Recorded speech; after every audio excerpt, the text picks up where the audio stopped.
Layla has big dreams and a bright future. She also lives with cerebral palsy, which makes handwriting difficult, so she wants to sit her Year 12 exams on a computer. So why can't she? You wouldn't know by looking at her as she strides along the running track, but 16-year-old Layla is vision impaired and lives with cerebral palsy. I want to go to the Paralympics one day, Commonwealth Games. I want to do some little international events as well, hopefully in the near future.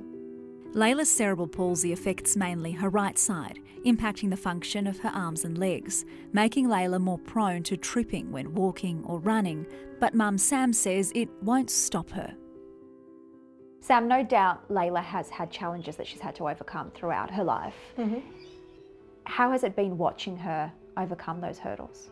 I'm in awe because she's always fought for herself. She's always advocated for herself.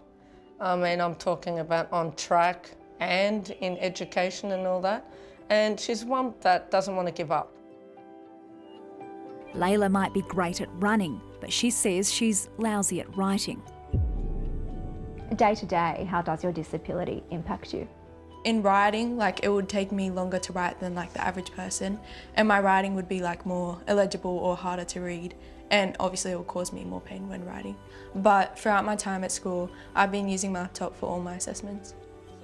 Except next month's HSC, the New South Wales Education Standards Authority, or NESA, has banned Layla from using her laptop in the exams. But at the end of the day, I still have weaker arms than the average person, so I don't understand why they had to refuse it, because now I'm only going to go backwards rather than forwards. It is, it's a slap in the face from NESA. Yep. Layla is bright and studious, so much so that her school invited her to do the English advanced portion of her HSC 1 year early while in Year 11. Sam, tell me a little bit about Layla. What was she like as a child growing up? She was very challenging as a child, always inquisitive. She was just different. She stepped out of kindergarten knowing the timetables. Who does that? Layla's school has always supported her need to use a laptop, but NESA, which oversees the HSC, won't permit it, despite its mantra. I have 2 doctors for vision and for my cerebral palsy that have recommended that I use laptops, and that's why I have, because it puts me on an even playing field with everyone else. Layla, this is some of your handwriting here. Yeah. Can you understand that? Somewhat, not really, because most of the time I would have to correct it afterwards, which I didn't have time in this exam. I can see you've crossed out words. Yeah. I have ataxia, so it's one of the most rare forms of cerebral palsy. If I get too tired, my hands will shake. So this is not your best work, is it? No, it's quite poor for me. Talk about poor, NESA didn't even provide Layla an explanation.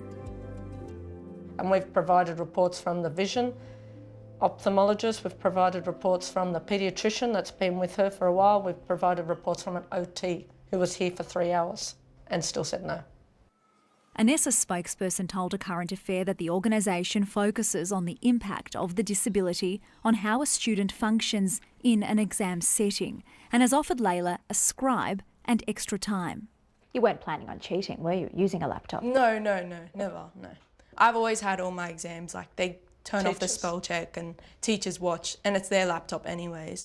Well, the purpose of examinations is to show what you know. So these are sort of archaic rules that don't really reflect the digital society we're in. Professor Iona Novak is Cerebral Palsy Alliance Chair of Allied Health. Professor, I imagine this is not the first time you've dealt with an issue like this.